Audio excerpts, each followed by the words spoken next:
Allahu, Allahu, Allahu, Allah. Bismillah ar-Rahman ar-Rahim. Wassalatu wassalamu ala Rasulihil Kareem. Amma ba'd. Assalamu alaikum wa rahmatullah, Shaykh. Wa alaikum assalam wa rahmatullah.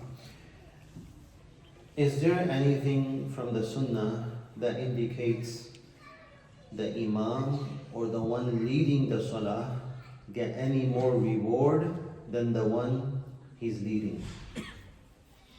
Meaning in other words is that, does the Imam get more reward than the Muqtadi? This is what I mean, right? Very good question. So the answer is the virtue and reward of the Imam is surely greater than of the Muqtadi. I put some 7 points to mention. There's many more. Number one, why the Imam has more reward than the Muqtadi. Number one, Imam directs the people towards a great ibadah. Right? According to the direction of the Imam, we're moving. We are following the Imam.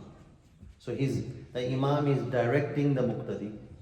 Allahu Akbar, the Muqtadi says Allahu Akbar, Sami Allahu liman hamidah, Muqtadi says Rabbana lakal, following him. Not doing anything by themselves. If someone is doing it by themselves, they're not with the Jamaat. And as Rasulullah sallallahu alaihi wasallam said, Man dalla ala khairin kafa'ili. So right, the one who directs towards good is just like as he has done that action. So number one. Number two, the Imam recites the Quran while the Muqtadi listens. So when the Imam is reciting, he's getting the reward of recitation, and there's also a reward, the people are listening to the Imam. So listening to the Quran is also what? Getting the reward.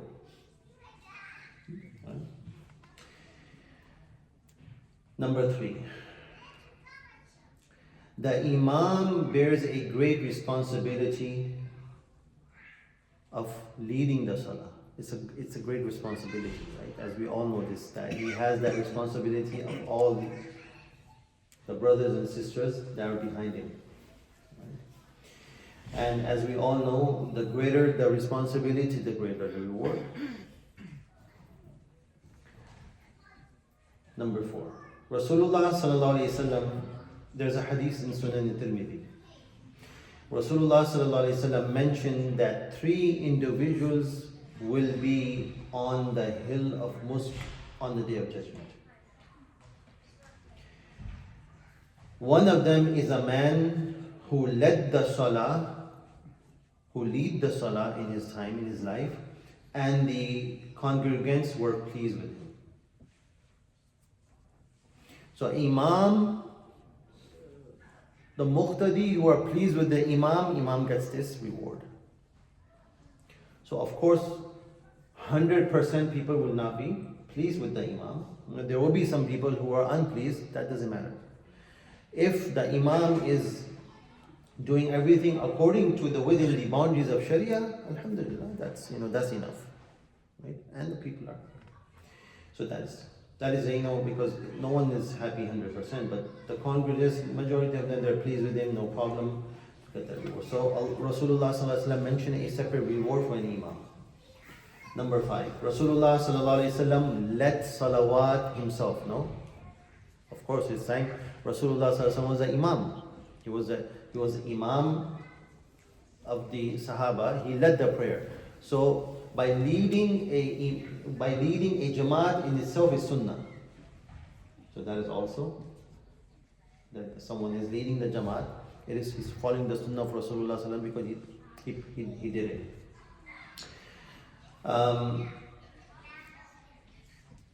Another is that there's another hadith in Ibn Abi Shayba, Sunan Ibn Abi Shayba.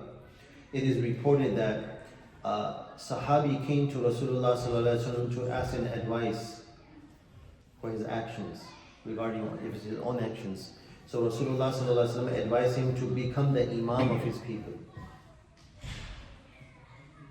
And the last, Rasulullah sallallahu alaihi wasallam made a specific dua for the Imams, the Aimma.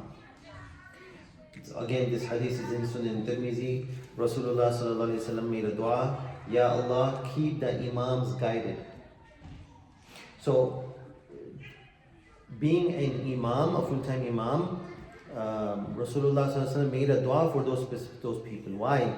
If the Imam is guided, the society will be guided as well. He will lead towards the guidance. But if the Imam is not guided, is doing different things, the wrong thing, he will then lead the people straight.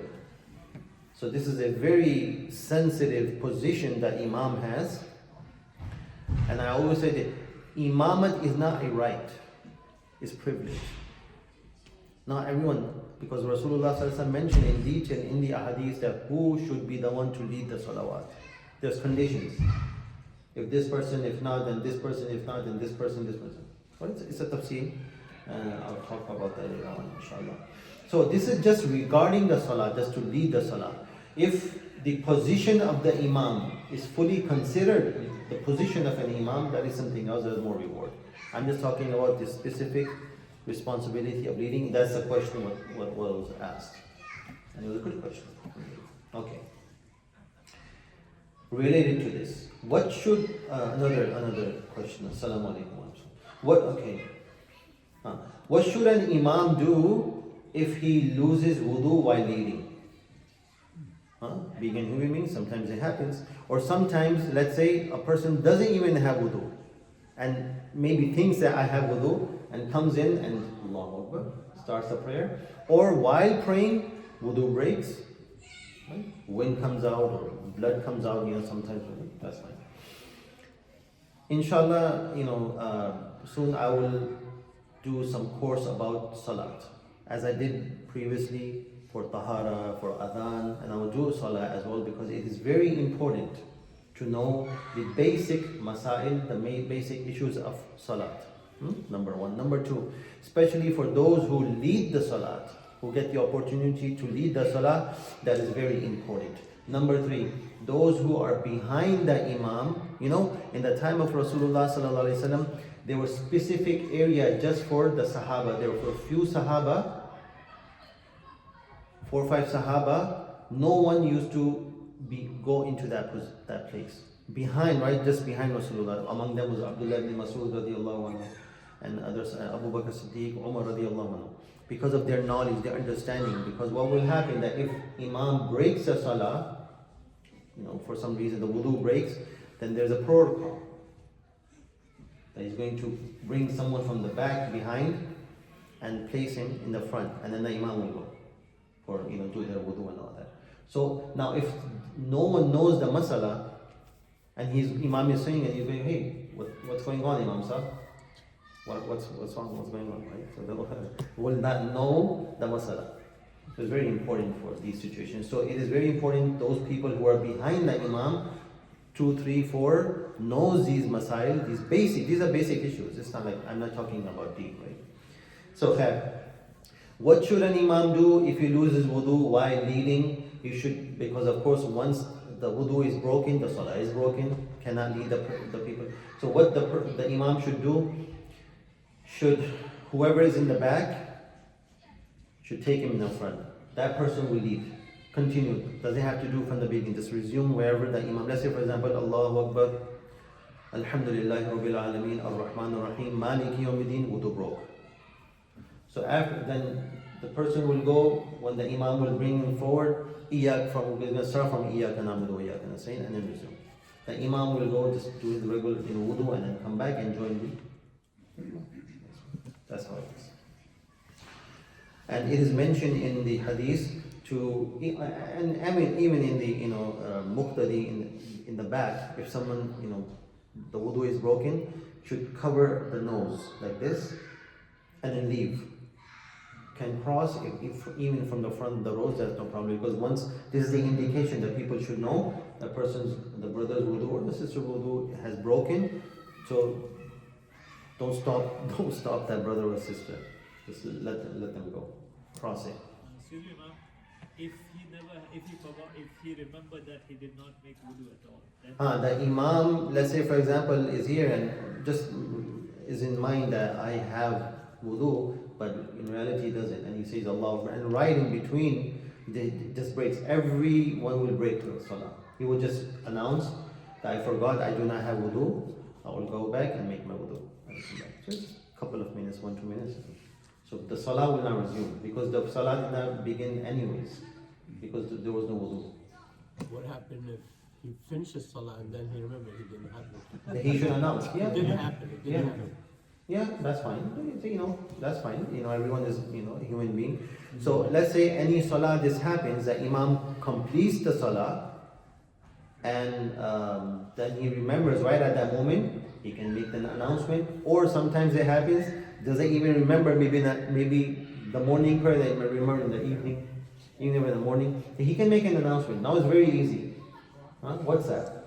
Right? The question is, it did happen. Okay.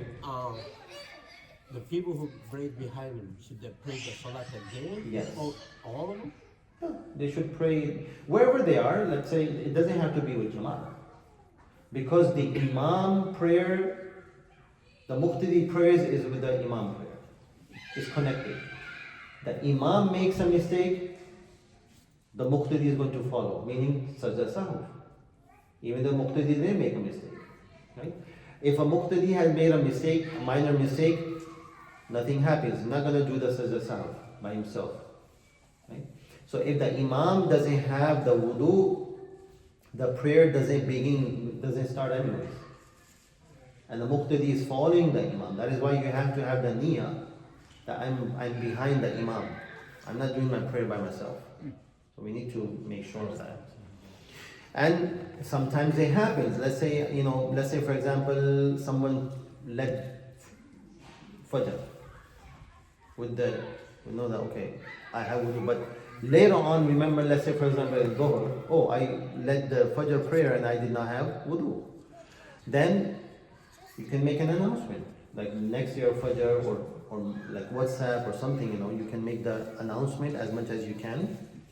Just make an announcement that the Fajr that we prayed on, that date, on that day, Fajr, whoever was behind me, please repeat your salah. That's it. Assalamu alaikum wa rahmatullah. Wa alaikum assalam. I have a couple of questions. Okay. Are mushrooms permissible for Muslim as food? So I hope they're not asking the mushrooms. That's why I was smiling. We were hoping you'd say yes. No, I haven't. So mushrooms, the one that we eat, right? They're not considered vegetables, but people eat them. It is totally halal. It is permissible. But of course, we all know there are certain kind of mushrooms that are poisonous. That of course you're not going to find them in the market. So yes, it is permissible. There's nothing wrong with that. Mushrooms are, because those that come into the market is neat and clean, and they're poisonous free, right?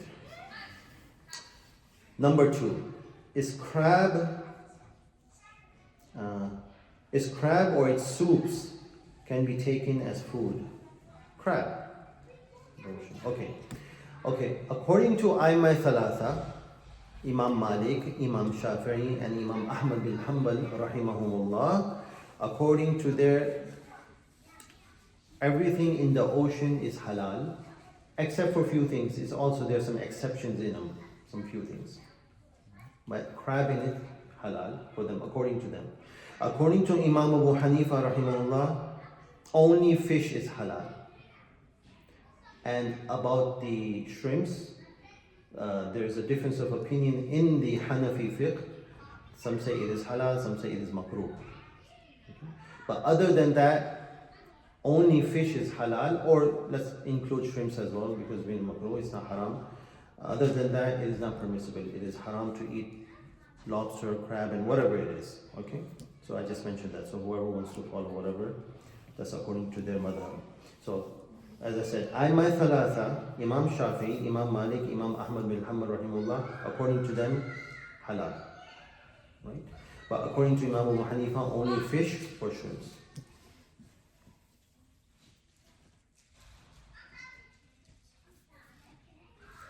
Okay, one more, inshallah. Okay. Assalamu alaikum wa rahmatullahi wa alaikum assalam. Is there any mention of almonds in the sunnah? Badam, almonds in the sunnah. If there is, what is the sunnah method of eating them? There is no. There is not mentioned in the sunnah about specifically about almonds, right? It is with the intention of eating almonds that it is sunnah. No, this is bid'ah. There is nothing mentioned in it. About what?